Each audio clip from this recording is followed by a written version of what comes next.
కాంగ్రెస్ ప్రభుత్వానికి కేంద్ర మంత్రి రామ్మోహన్ నాయుడు కౌంటర్ ఇచ్చారు. కేంద్రం రాష్ట్రాభివృద్ధికి సహకరిస్తున్న కాంగ్రెస్ సర్కార్ తమపై ఆరోపణలు చేస్తుందని ఆరోపించారు.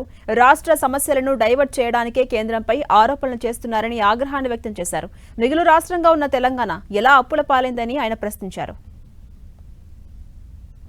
మమ్నూర్ ఎయిర్పోర్ట్ దగ్గర సుమారు 696 ఎకరాలు ఎయిర్పోర్ట్ అథారిటీ ఆఫ్ ఇండియా దగ్గర ల్యాండ్ ఉంది. మరి ఆ రన్వే తయారు చేసుకోవాలనంటే దానికి ఎడిషనల్గా ల్యాండ్ కావాలి. కాబట్టి ఎప్పటి నుంచో ఎయిర్పోర్ట్ అథారిటీ ఆఫ్ ఇండియా నుంచి కేంద్ర ప్రభుత్వం నుంచి రాష్ట్ర ప్రభుత్వంతో చర్చలు జరిపి మాకు అదనంగా అక్కడ ఒక 280 ఎకరాలు కేటాయించండి అనేక సందర్భాల్లో కేంద్రం నుంచి ఒక ప్రయత్నం జరిగింది. కిషన్ అన్న చెప్పినప్పుడు గతంలో ఇదే సివిల్ ఏవియేషన్కి మంత్రిగా జ్యోతిరాదిత్య సింధియా గారు ఉంటే కిషన్ అన్న తాలూకా ప్రోత్సాహంతో ఆయన కూడా సంప్రదింపులు జరిపి అప్పుడున్నటువంటి రాష్ట్ర ప్రభుత్వంతో ఈ ల్యాండ్ ఎట్టి పరిస్థితుల్లో కేటాయించండి, ఇప్పటికైనా ఉడాన్ స్కీమ్ ఉంది కదా, ఉడాన్ స్కీమ్లో పెట్టైనా సరే ఇక్కడ వరంగల్లో ఎయిర్పోర్ట్ నిర్మిద్దామని అప్పుడు కూడా ఒక ప్రయత్నం చేశారు. కానీ ఎక్కడా కూడా రాష్ట్ర ప్రభుత్వం నుంచి సరైనటువంటి సహకారం కదలిక లేనందువల్ల అది ఎంతవరకు పెండింగ్ ఉంది. అలాగే ఏవియేషన్ కూడా ఒక హబ్ ఇక్కడ క్రియేట్ చేయాలని, ఏవియేషన్కి సంబంధించి ఏరోస్పేస్ మ్యానుఫ్యాక్చరింగ్ ఇండస్ట్రీస్ అవి వస్తే మన యువకులకి కూడా చాలా ఉద్యోగాలు వచ్చే అవకాశం ఉంటుంది. దాన్ని కూడా మేము ప్రమోట్ చేస్తున్నాం.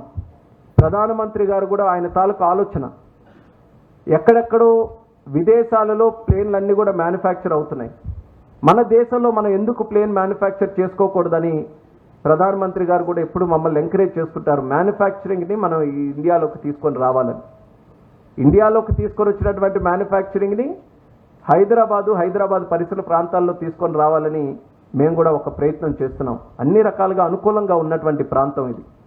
తెలంగాణ అన్ని రకాలుగా కూడా డెవలప్ చేయాలనేది ఎన్డీఏ ప్రభుత్వం తాలూకా ఆలోచన. కేంద్రం నుంచి దీనికి ప్రత్యేకంగా ఒక వారధిలాగా కిషన్ అన్న పనిచేస్తున్నారు. క్యాబినెట్లో నేను ప్రత్యక్షంగా ఎన్నో సందర్భాల్లో చూశాను. అలాగే ఎక్కడెక్కడ వేరే కార్యక్రమాల్లో కూడా చూస్తుంటాను.